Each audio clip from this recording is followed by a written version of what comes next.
Okay, this numerical is on selection or design of tension member.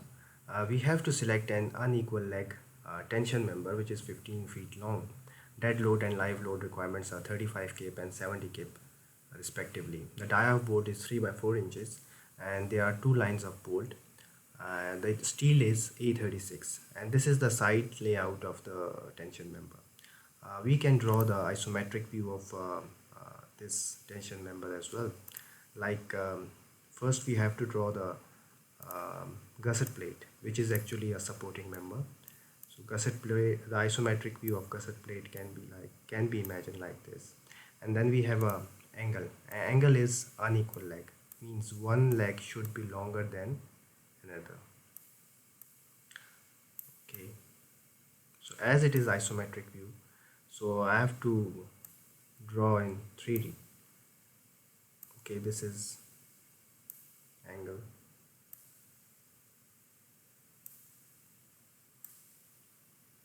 Also I can draw it for gusset plate as well, here and here as well. Okay, we have two lines of bolts as well. So the bolts are given here, 1, 2, 3 and 4 on the inner side of angle. Okay, done. Also we can imagine the direction of loading. We know the loading is also there, dead and live load. So I mean the loading is like this in isometric view. Okay done, ये हो गया. अब इसके बाद हम question को देखते हैं. अब ये क्वेश्चन जो है LRFD AST दोनों पे सॉल्व हो सकता है. LRFD मॉडर्न अप्रोच है तो मैं LRFD पे कर रहा हूँ, आप AST पे भी करेंगे, कर सकते हैं और किया जा सकता है. पेपर में आ जाए तो LRFD में ही खाली कर लें तो ठीक है. क्योंकि ये डिज़ाइन है तो डिज़ाइन में शुरू से ही आपको ये अप्रोच अडॉप्ट कर लेते हैं, LRFD और AST. Okay, 1.2 dead load, 1.6 live load, क्योंकि ये फैक्टर्स हैं LRFD के. तो मेरी रिक्वायरमेंट आई 154 किप्स. अब मुझे ये लोड रेजिस्ट करना है. उसके लिए अब इसके बाद इम्पोर्टेंट चीज़ जो लास्ट लेक्चर में आपको बताया था कि we have two criterias. Number 1 gross area का यील्डिंग क्राइटेरिया है और दूसरा है फ्रैक्चर क्राइटेरिया. क्योंकि ग्रॉस एरिया में कोई होल्स नहीं होते तो वो लोड के अंदर वो यील्ड कर सकता है. लेकिन ये जो अगर किसी टेंशन मेंबर में होल्स हैं तो लोडिंग की वजह से उन होल्स में फ्रैक्चर या रप्चर इनिशिएट हो सकता है. तो इसका मतलब है उसमें फ्रैक्चर क्राइटेरियन को भी आपने चेक करना होगा. ये फार्मूला आपको बताया गया था, Pn = phi AgF Fy. इसी तरह Pn = phi Ae Fu. Yielding criteria आता है तो Fy यील्डिंग स्ट्रेस यूज़ होती है. और जब फ्रैक्चर क्राइटेरिया आता है तो F अल्टीमेट A36 स्टील का Fy is 36 KSI. ये क्वेश्चन में गिवन होता है. और Fu A36 स्टील का 58 KSI है. तो अब मैंने ये दोनों 1 by 1 यील्डिंग क्राइटेरिया और फ्रैक्चर क्राइटेरियन के फार्मूले लगाए तो मेरे पास क्रॉस एरिया की रिक्वायरमेंट आई है 4.75 स्क्वायर इंचेस और इफ़ेक्टिव एरिया की रिक्वायरमेंट आई है 3.54 स्क्वायर इंचेस. अब इन्हीं की एरियाज़ की बेस पे मैंने सिलेक्शन करनी है किसी एंगल की. अच्छा, ये क्वेश्चन को आगे प्रोसीड करने से पहले हम थोड़ा सा और कॉन्सेप्ट लेते हैं. इन मैकेनिक्स और इन स्ट्रक्चरल मैकेनिक्स आप देख सकते हैं कि ये एक रेक्टेंगुलर सेक्शन है, राइट. अब ये रेक्टेंगुलर सेक्शन ये इसकी इस डायमेंशन, ये वाई डायरेक्शन में डायमेंशन 5 फीट है और यहाँ पे इस तरह 10 फीट है. इसी तरह यहाँ जब मैंने इसको अपसाइड डाउन ऐसे रखा तो इसकी डायमेंशन ऐसे हो गई. आप बता सकते हैं कि इन दोनों में से ज़्यादा स्टिफ कौन है, which one is more stiffer. अगर मैंने ये फाइंड करना है कि कौन सा ज़्यादा स्टिफर है तो मुझे इसका मोमेंट ऑफ इनर्शिया फाइंड करना है. अब मोमेंट ऑफ इनर्शिया दो होते हैं, एक होता है मास मोमेंट ऑफ इनर्शिया और एक होता है एरिया मोमेंट ऑफ इनर्शिया. तो एज अ स्ट्रक्चरल इंजीनियर आपका जो इंटरेस्ट है वो ज़्यादा एरिया मोमेंट ऑफ इनर्शिया में होगा. तो एरिया मोमेंट ऑफ इनर्शिया आपने पढ़ा भी है और कैसे फाइंड किया जाता है तो आपको पता है. रेक्टेंगुलर सेक्शन का area moment of inertia is always BD³/12. Question क्या है, which one is more stiffer. तो जब मैंने इसको सॉल्व करता हूँ इस एक्सिस के अलॉन्ग, जी एक्स एक्सिस के अलॉन्ग, जी BD³/12 ये आता है। इसी तरह इसका भी moment of inertia along X axis find करता हूँ तो ये आता है, ये ज़्यादा है compare to this. It means इसकी ज्योमेट्री ने, इसकी ओरिएंटेशन ने इसका मोमेंट ऑफ इनर्शिया बढ़ा दिया है। इसी तरह इसीलिए आप जब स्ट्रक्चर्स में जो अगर मैंने इसको रेजिस्ट करवाना है कि ये ज़्यादा लोड इस डायरेक्शन में रेजिस्ट करे तो मुझे इसको स्टिफ बनाना है। बीम्स को ऐसे ही रखा जाता है, आप देख सकते हैं बीम्स की डेप्थ ज़्यादा होती है। क्यों कि इस वक्त ज़्यादा स्टिफर है, ये ज़्यादा लोड ले सकता है क्योंकि इसका मोमेंट ऑफ इनर्शिया ज़्यादा है। ये बात आपको समझ आ जानी चाहिए। तो इसका मतलब ये कि आपने आज एरिया मोमेंट ऑफ इनर्शिया सीखा, जिसको आप मोमेंट ऑफ एरिया भी बड़ी आसानी से कह सकते हैं। इसकी एक और इक्वेशन ज़हन में रखिएगा।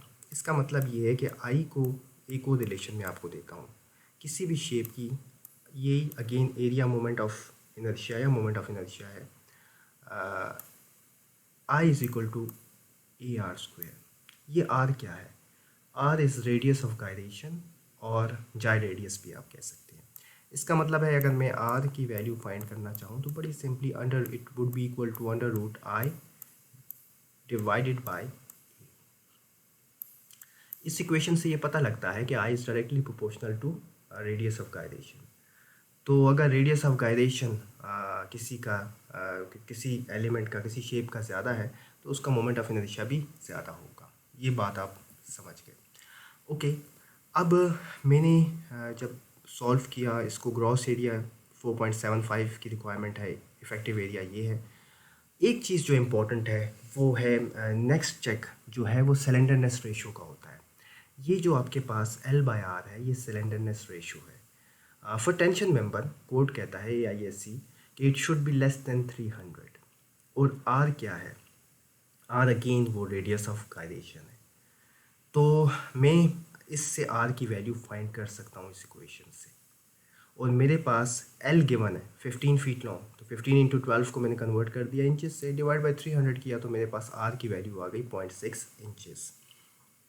इसका मतलब है कि मैंने जो भी एंगल लेना है उसका मिनिमम रेडियस ऑफ गायरेशन या जाय radius should be 0.6 inches. Okay, next step. अब मेरे पास एरिया की रिक्वायरमेंट, आपने बड़े जो ग्रेटर एरिया है उसको ही देखना है। अब मैंने जो एंगल सिलेक्ट करना है वो इसकी बेसिस पे करना है, 4.75 से ज़्यादा हो ताकि वो फ्रैक्चर क्राइटेरिया को भी फुलफ़िल करे और यील्डिंग क्राइटेरिया को भी फुलफ़िल करे। अच्छा, इम्पॉर्टेंट बात ये है कि मैं आपको ये जो फिगर आपने देखी इसका मतलब ये है, कोई भी फिगर हो फॉर एग्ज़ाम्पल, इस किसी भी फिगर का जब आप इसका फॉर एग्ज़ाम्पल मैं कोई और फिगर बनाता हूँ, नेक्स्ट स्टेप में इसी को कर लेता हूँ। ये फॉर एग्ज़ाम्पल ये मेरे पास एक फ़िगर है, ये है फॉर एग्ज़ाम्पल, उसको मैं यूँ करता हूँ और थोड़ा सा इसको मैं, तो किसी भी अगर जब आप इसका मोमेंट ऑफ इनर्शिया फाइंड करते हैं तो वो किसी भी डायरेक्शन में, एक्स डायरेक्शन में भी हो सकता है, वाई में भी हो सकता है और डिफरेंट हो सकता है, और तीसरा उसका जी में भी हो सकता है क्योंकि देयर आर 3 एक्सेस। तो ये तो बड़ा आपने, इसी तरह सेंट्रॉइड 3 होते हैं, इसका मतलब है कि रेडियस ऑफ गायरेशन भी 3 होते हैं क्योंकि 3 एक्सेस है। तो ये 3D, हम क्योंकि ये एरिया है तो 2D में अमूमन डील करते हैं तो हम RX RY मेरे लिए इम्पोर्टेंट है। इसी तरह IX IY मेरे लिए इम्पोर्टेंट है क्योंकि 2D शेप एरिया है। और दूसरी बात इम्पोर्टेंट ये है कि ये जो आपके पास मैनुअल है इसके अंदर ये सब कुछ गिवन होगा तमाम एक्सेस के अलावा। एनीवेज, इसको देख रहे हैं, मेरे पास रिक्वायरमेंट 4.75 स्क्वायर इंचज़ से ज़्यादा की है। तो अब मुझे क्या करना है? मुझे कोड में जाना है।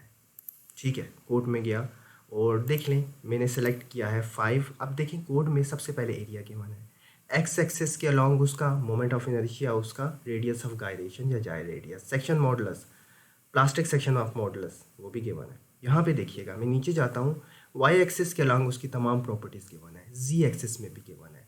मेरी रिक्वायरमेंट क्या थी, आप ये देखिएगा कि मेरे पास मिनिमम आर की वैल्यू 0.6 इंचज़ होनी ही होनी चाहिए। ठीक है, और एरिया मेरे पास इससे ज़्यादा 4.75 से ज़्यादा होगा। मैंने सेलेक्ट किया है 5 इंचज़ लॉन्ग एक लेग, दूसरी लेग उसकी 3.5 इंचज़ है, उसकी थिकनेस 5/8 इंचज़ है। जी, एंगल में गया और मैनुअल में, और 5 3.5 5/8 दिस वन। आप देख सकते हैं जो थर्ड है, जो मैं ऊपर जाता हूँ आप देखिएगा, third is area, third column is area and ये sixth column is radius of gyration along X axis.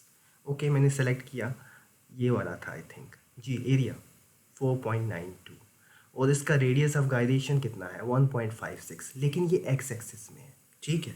इसका मतलब है इसका वाई एक्सिस में भी होगा और जी में भी रेडियस ऑफ गायरेशन होगा। मेरी मिनिमम रिक्वायरमेंट 0.6 उसका हर डायरेक्शन में होना चाहिए जी।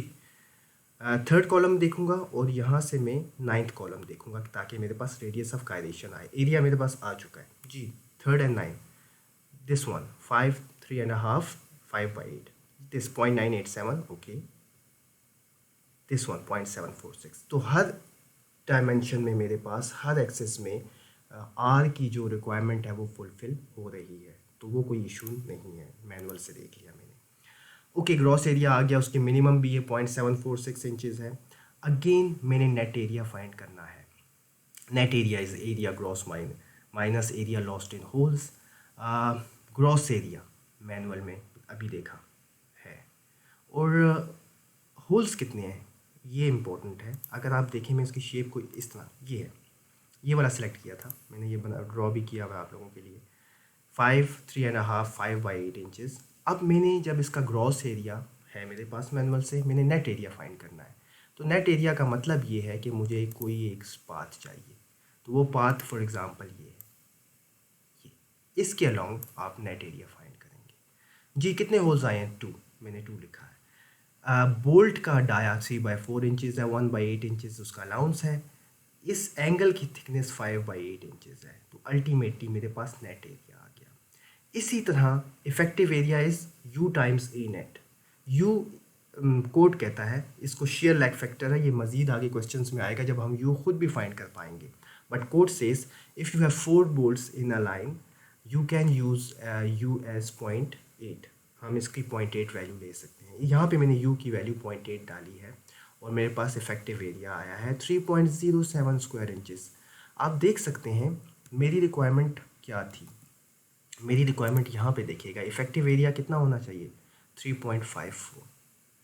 अब ये मेरे ख्याल से फुलफ़िल नहीं हो रही। आप देख सकते हैं कैसे फुलफ़िल नहीं हो रही। जो हमने किया यहाँ पे आया 3.07, इसका मतलब ये नॉट गवर्निंग। एन जी का मतलब है नॉट गुड और not governing. I have to select any other angle. तो मैं फिर आगे इसको देखते हैं हमने कैसे सॉल्व किया इसको। आगे गए और आगे हमने इसको थर्ड स्टेप में दूसरा एंगल, रिक्वायरमेंट्स रहनी है, कोई और एंगल लेना है। और ऑब्वियसली वो जो मेरे पास रिक्वायरमेंट है ये वाली कि gross area should be greater than 4.75 जी। और मैंने अब सेलेक्ट किया है 8 4 इंटू हाफ उसी मैनुअल से जी। मैं अब ऊपर जाना पड़ेगा क्योंकि 8 4 इंटू हाफ है।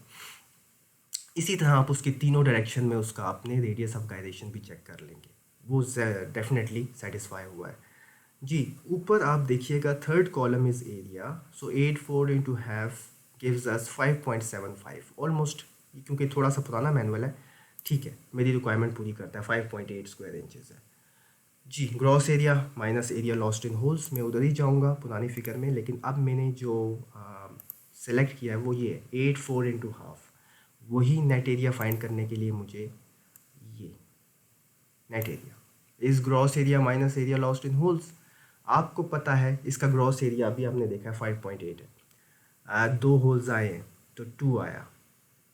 3/4 इज डाया ऑफ बोल्ट और 1/8 अलाउंस है, और हाफ इंच, ये जो हाफ इंच है ये इसकी थिकनेस होती है एंगल की।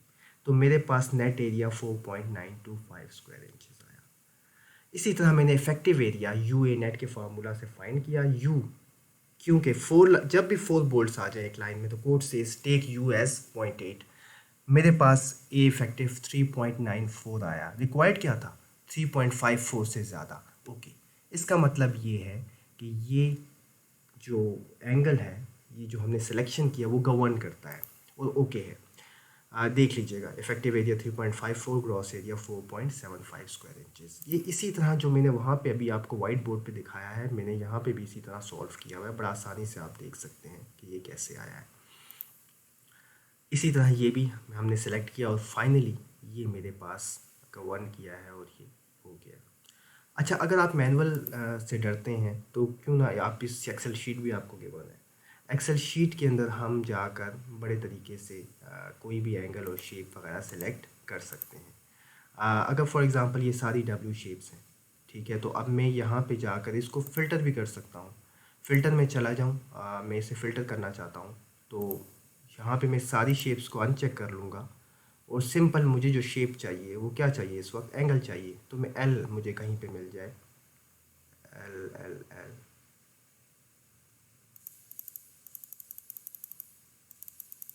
दिस एल, सारी एल शेप्स आ गई, सारे एंगल आए। बड़ी आसानी से आप एरिया भी देख सकते हैं उसका। सिमिलरली हर एक्सिस में उसका आर भी है, आई एक्स भी है, इसी तरह सेक्शन मॉडुलस भी है, आर जी भी है, आर वाई है, सेक्शन इन ऑल 3 डायरेक्शंस जो मेरे लिए इम्पोर्टेंट है। तो आप एक्सेल शीट को भी यूज़ कर सकते हैं और आप इस मैनुअल को भी यूज़ कर सकते हैं। इस न्यूमेरिकल में कोई भी मसला हो आप कमेंट सेक्शन में पूछ सकते हैं। इसके अंदर इम्पोर्टेंट चीज़ ये थी जो मैं आपको आई समझाना चाहता था कि आई कितना इम्पोर्टेंट है मोमेंट ऑफ इनर्शिया। हालांकि ये एक ही सेक्शन है, लेकिन जब आपने इसकी ओरिएंटेशन चेंज की तो इसका स्टिफनेस बढ़ गई और इसका रेडियस ऑफ गायरेशन भी ऑब्वियसली चेंज हो गया। तो मुझे ऑल 3 डायरेक्शंस में आई को भी देखना समझना है, मुझे ऑल 3 डायरेक्शंस में आर को भी समझना है, लेकिन असल चीज़ है एनालिसिस या डिज़ाइन ऑफ टेंशन मेंबर जो आपने आज सीखा है। Thank you very much.